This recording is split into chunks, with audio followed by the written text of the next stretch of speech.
My name is Thomas Bailey, and I'm going to be talking about the political, economic, and socio-cultural similarities and differences between Canada, Indonesia, and New Zealand. First, I will start with political aspects of these countries.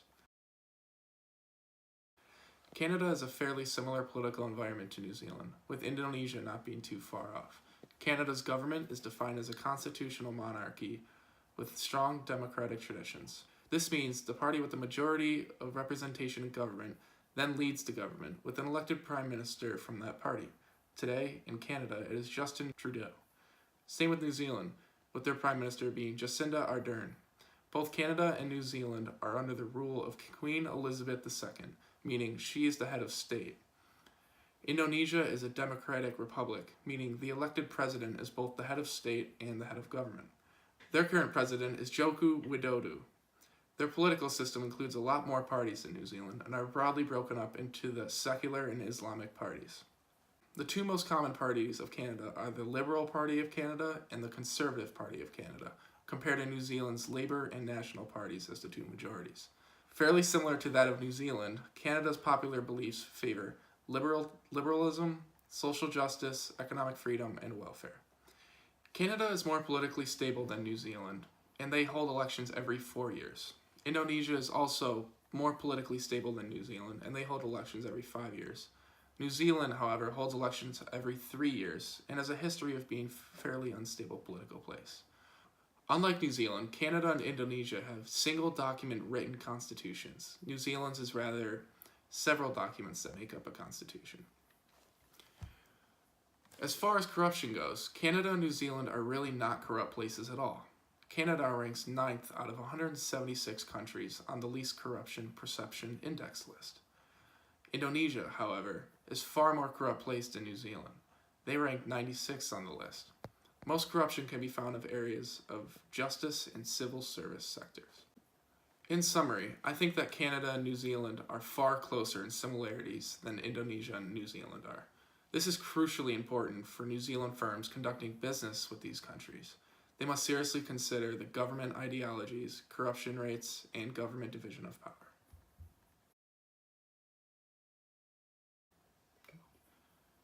All values given in this section are going to be in US dollars. Canada's economy is much larger than New Zealand's. Canada has a nominal GDP of $1.65 trillion and a GDP per capita of $45,032, placing it at number 10 on the largest nominal GDP list. New Zealand has a nominal GDP of $205.9 billion and a GDP per capita of $42,940, placing it far behind Indonesia and Canada's nominal GDPs. Indonesia has a nominal GDP of $1.106 trillion. Interesting enough, Indonesia's GDP per capita is actually only $3,570, putting New Zealand's much farther ahead of them. Canada and New Zealand have a similar inflation rate of about 2%, and Indonesia checks in at about 3.8%. New Zealand's unemployment rate is just under 5%, lower than Canada's 7.5%, but higher than Indonesia's 4.2%. Canada's economic freedom score is 77.7, making it the 8th freest economy. Their economy is driven by the service industry. The service industry employs about 75% of their labor force. Canada's government emphasizes trade diversification, export promotion, and support for small businesses and domestic industries. Indonesia's economic freedom score comes in at about 65.8, making it the 56th freest economy for business. The combined value of exports and imports in Indonesia is equal to 39.5% of their nominal GDP. New Zealand has an economic score of higher than both Canada and Indonesia. It is 84.4, making it number 3 on the list of Free Economy Index. The combined value of exports and imports is equal to 51.3% of New Zealand's GDP. Like Canada, they heavily rely on the service industry and exports. Some of New Zealand's main exports include dairy, meat, and wood. It is crucial to understand how foreign economies operate. Investing and expanding your business into a different country can be very difficult if you are not familiar with the up-to-date inflation rates, economic freedom, and the main sources of revenue there. Indonesia has a huge population of 264 million people, making it the fourth most populous country. New Zealand's population is a sliver of that, 4.7 million.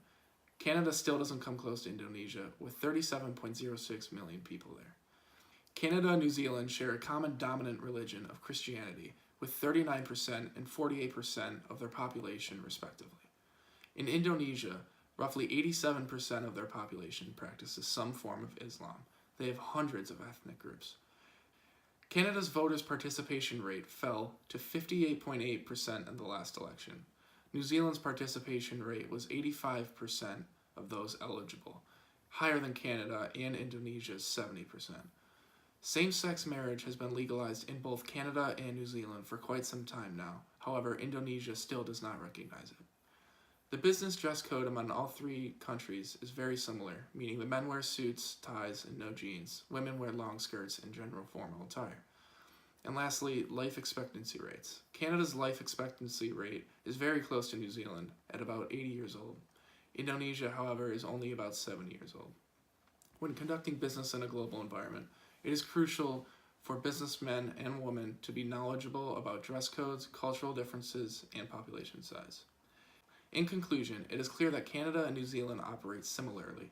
Indonesia, however, not so much, and thank you for listening. Most of my information came from electionguide.org, heritage.org, worldbank.org, canadainfo.com, and tradingeconomies.com.